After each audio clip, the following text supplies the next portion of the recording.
Sun Life Financial is proud to host this roundtable on healthy workplace cultures in partnership with the HR Reporter. It's part of our thought leadership platform, The Conversation, which brings together leaders and experts to deliver the best thinking in group benefits both inside and outside our organization.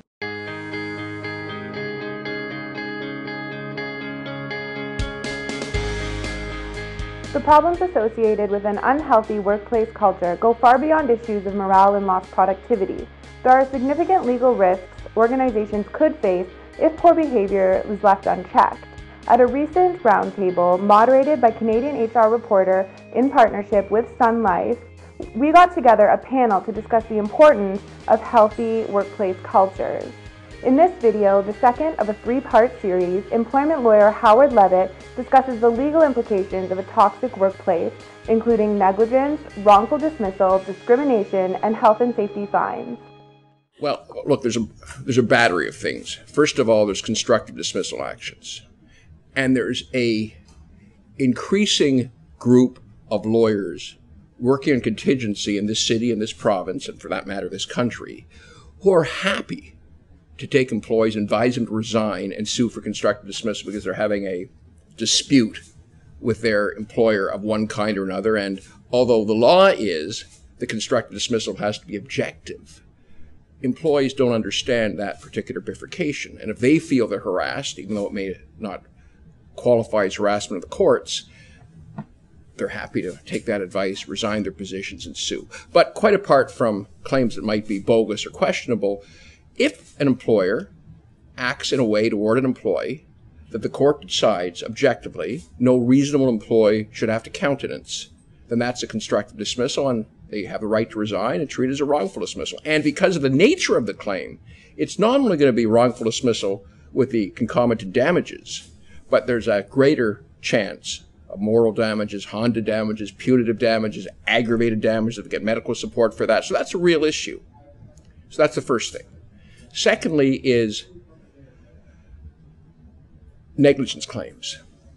And there have been some massive decisions in Canada on negligence, far greater, in fact, than wrongful dismissal, which is really a relatively poor cousin.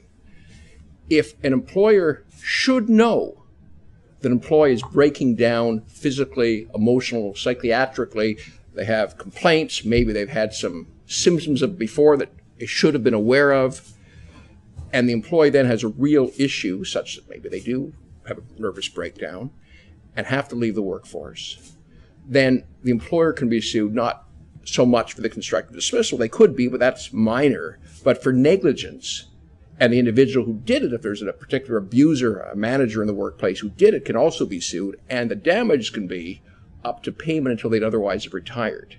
Decades, potentially. That comes from British law, but it's been incorporated in our jurisprudence here. And finally, there's more amorphous harassment under Bill 168, the Occupational Health and Safety Act, the prohibitions against harassment and violence in the workplace, and specifically harassment. Violence occurs, but it's relatively rare, let's face it. But harassment is almost in the eyes of the beholder. I mean, it's defined as really behavior that no employee should reasonably have to put up with. That's not the legal definition, that's the practical definition. And the employer is liable if they knew about it and didn't stop it. Employees can be liable individually. The penalties for a corporation can be $250,000. For an individual, it can be jail for 12 months and only $25,000, which may not seem much compared to $250,000, but that can be ruinous for some individuals.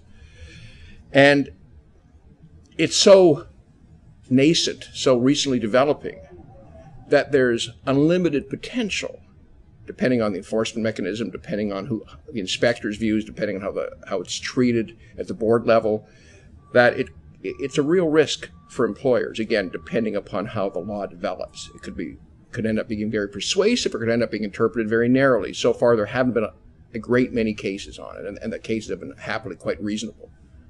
But there's potential. I'd say 90% of employers don't even have health and safety committees, don't have harassment policies developed, don't have violence in the workplace policies developed, although they all have to. The big ones all do. I'm sure everyone at this table's companies do, but not the little ones. not the 25 employee, 50 employee, maybe even 100 employee companies. And if they do, they don't have training as they're supposed to dealing with harassment and workplace violence. They're just not doing it. And there isn't the number of civil servants, inspectors to adequately enforce it. There isn't the culture and understanding in the workplace for everyone to appreciate. I've got to say, culture is defined not only by the workings of the workplace, but often by documentation within the workplace. If you can, when I approach a case of cause for discharge, or even a case of harassment or constructive dismissal, I'll analyze what the culture is from what I'm told, from what the evidence will ultimately be from witnesses, but also from the documents. And if behavior is particularly antithetical to a certain culture, it's more likely to be cause for discharge than if it isn't. What's cause in one organization will not be cause in another organization. And there might be misconduct that might be cause, but it's condoned because of the culture itself. So culture, the context of culture plays a lot of role in the interplay of various concepts in employment law.